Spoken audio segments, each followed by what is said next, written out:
Jodak mawuok e gweng' ma Seme sublocation e Isuna East sub-county e kaunti ma Migori ywak mokalo koluwore gi rochruok mar weche mag arita kwe gwenge ma kono ka bende koro gikwayo apisa koro gikwayo sirikal mondo mi ikaw yie to chuogne gi tesend obila moro e gweng'no kane otele kod jakom mar riwruok ma otisi ni Seme Project Development mano Juma Magaraga ne owacho ni gionge kod kwe nikech arita kwe osebedo maweth e gweng'no kakilerno gi jofwambo marwa e kaunti ma Migori Juma.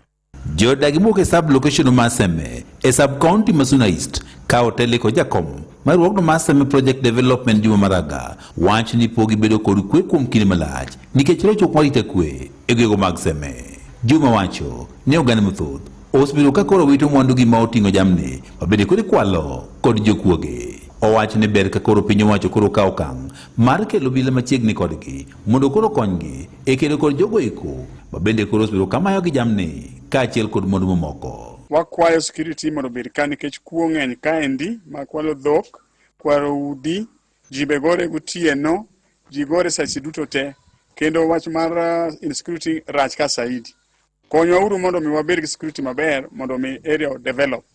Kwa develop e ka nyithindo be nyalo develop nikech somo ok nyal bedo kama richo nitiere. Richo kosebedo kama ng'eny mar kuo to gi gorruok throughout mano hinyruok ng'eny in the area. Please do assistance. Mae nosiko chief minister Rutaya Andrew Nyango kaachiel kod Bishop Ezekiel Kiai mane wacho ni kuom kinde mathoth oganda mathoth wa nyrawere koro osebedo mana kakawo kinde mathoth kalawo jamni ma okwale gwengego. Anyango wacho ni koro gidak kod luoro mokalo kore kod kuo mabende koro sijimbore e gwego mag Seme.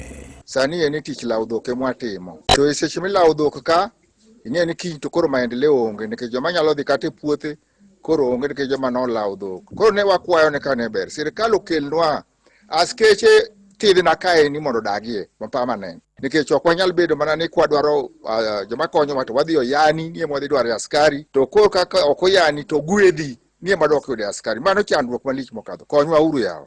Bishop Kiai wacho bedo rochruok mar arita kwe koro osebedo mathoth e gwenge mag Seme koro osethiro chenro mag dongruok mopogore opogore e gwengego. We want to thank our Assistant Chief Milika. She has a vision and we are praying that all things to go well. We are in peace in the border of Luo and Masai. We are okay. We need development. Jodak ma Seme gimego koro dwaro mondo koro piny owacho koro ger ne jalup chief manyien ma Seme apis mondo koro chenrogo mochwalo ne oganda koro bed mayot. Wabende kawa Seme sublocation ka ne wan kod kwayo nikech waseyudo assistant chief ka nitiere bende ne wagombo ni mondo med office ogerne kama wanyalo yude ka otiye kendo ji nyalo yudo kama ginyalo time meeting moro nikech mano mibiro miyo wabedo kod tegno e thidhna kama wantiere e Seme sublocation kanyo. Ne Nyakalondo mar Moiko ke kaunti ma Migori an Juma. Imedo winjo weche matut e kor gwenge gi Vincent Otieno.